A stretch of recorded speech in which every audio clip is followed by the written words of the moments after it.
All right, Mortgage Monday, finalizing the last two ones for FHA, and now we want to talk about why you do not want to do an FHA loan.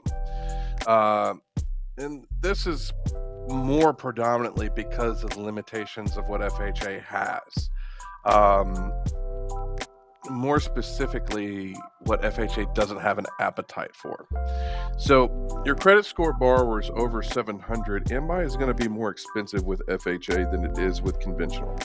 So, you probably want to look at conventional first because if your borrower is shopping you, you're going to lose pretty quickly if they're comparing an FHA loan to a conventional loan. Andrew and I have built out a worksheet for you guys that we're going to share with you at the end of this class and the end of conventional class, where you can compare conventional to FHA loans and look at the difference between the two programs. But if you're over 700, it's pretty much a safe bet that you're going to want to stay conventional.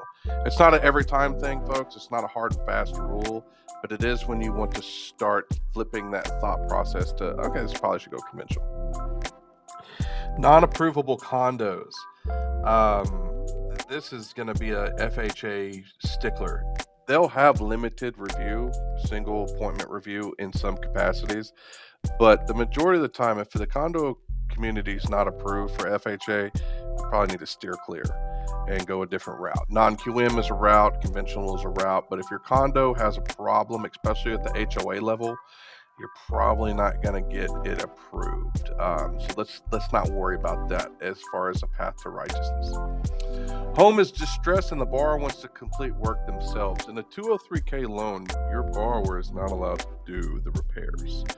So if you have a contractor or a gentleman that does want to do the repairs, this is not the loan for them.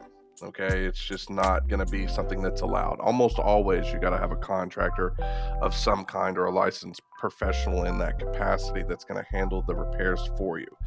Mostly because they don't want you to go, oh, life got in the way, my wife got sick, my children got sick, we had a vacation, I couldn't get it done because of these reasons.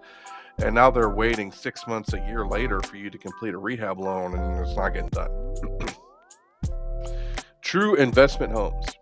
FHA is required for you to reside in the property within 60 days of closing unless otherwise stated because of the loan program, i.e. 203K rehabs, right?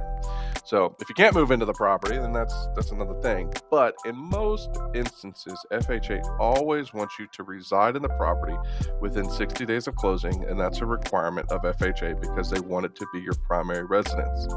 These are not for investment homes, okay? Well, what if I'm living in one? Answer your own question. You're living in the property. It's going to be okay. But if you have no intentions of moving into the property, your borrower has no intentions of being in one of the units on a multi-unit family, then let's not sneak this loan through, right? This is not the place to kind of cut corners. FHA is not somebody you want to piss off because then it's going to limit you from ever participating in the program again. So be careful with that. Non-occupying co-buyers, multiple unit purchase, okay? 2, 3, 4 unit properties. These are multifamily, right?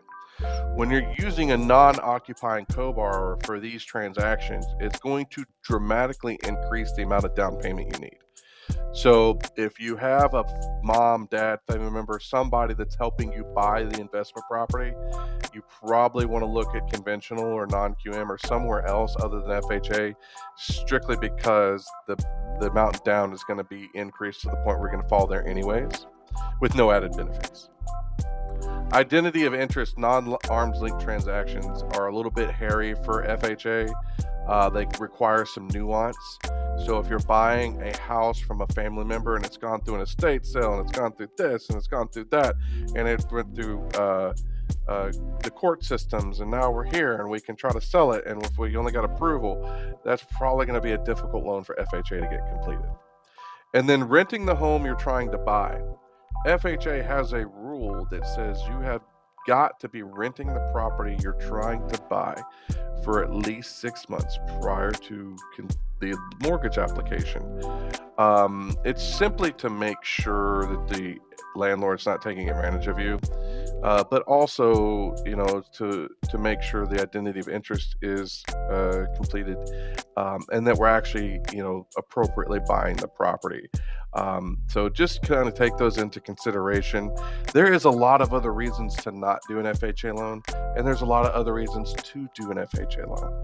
These are just some bullet points of some things that have happened in the past for us that we want to have top of mind, so that way you don't run into it yourself.